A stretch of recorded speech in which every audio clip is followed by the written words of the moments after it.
Ես ընդդիմության ներկայացրած նախագծին բովանդակային իմաստով այլևս կարիք չեմ տեսնում անդրադառնալու, որովհետև գործընկերներս կարծում եմ մանրամասն խոսեցին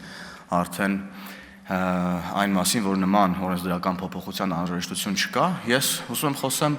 նպատակների մասին, թե ինչ ենք մենք հիմա անում։ Ըստ էության ընդդիմությունը իր հերթական կեղծ օրակարգն է բերել եւ փորձում է, այսպես ասած, օրակարգեր գեներացնի, որովհետև ըստ էության ընդդիմությունը, որը ոչնչացած է մասնավորապես Օգոստոսի 8-ին կնքված շրջադարձային փաստաթղթերից հետո անընդհատ օրակարգեր թեմաներ է փնտրում իր քաղաքական գոյությունը մինչև այս գումարման վերջ պահպանելու համար եւ սա հերթական ուրեմն այդ դեպքերից մեկն է, ոնց որ մի քանի օր առաջ այս դահլիճում լսումներ էին,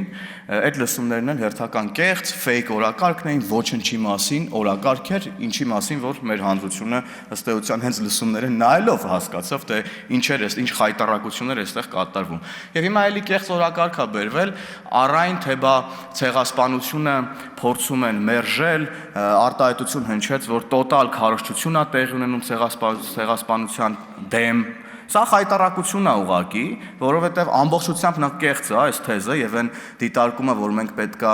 նայենք ինքներս մեզ եւ հասկանանք, թե ինչ է մեզ հետ տեղի ունեցել պատմական տարբեր ժամանակաշրջանում, այդ պատմական իրողության հերքման մասին չի։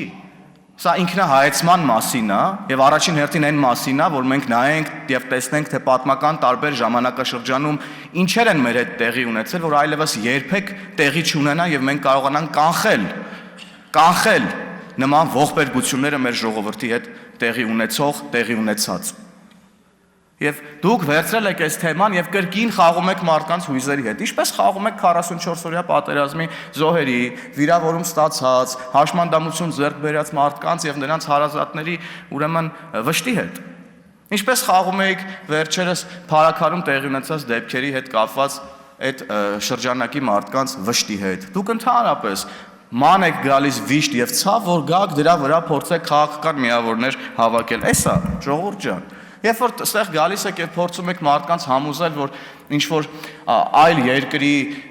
օրակարգեր են այստեղ առաջ տարվում եւ այլն, հղումներ եք անում, գրական ստեղծագործություններ են տարածում եւ այլն, նախ պարոն Մանուկյան, ուզում եմ ձեզ ասեմ, որ ժամանակակից աշխարհում կա on-line գրադարաններ եւ ցանկացած մարդ աշխարհի ցանկացած կետում կարող է կարդալ ցանկացած գրական ստեղծագործություն առհասարակ։ Ես ձեզ ասեմ, դուք զուտ իմանաք սրա մասին։ Եվ հետո, երբ որ նման բաներ եք խոսում, մի հատ հիշեք ձեզ, դուք եւ ձեզ սպասարկող լրատվամիջոցները օր ու գիշեր հղում են անում թուրքական եւ ադրբեջանական լրատվամիջոցների վրա։ Դուք իրանցով եք ապրում։ Եվ հետո եկել եք ստեղ, մեզ եք փորձում նման ուրեմն բաների մեջ մեղադրել։ Ես ձեզ խորհուրդ եմ տալիս դադարեցնել կեղծ օրակարգեր ուրեմն գեներացնելը, դա ձեզ չի փրկելու եւ չի պահպանելու ձեր քաղաքական գոյությունը մինչեւ գումարման ավարտը։ Շնորհակալություն։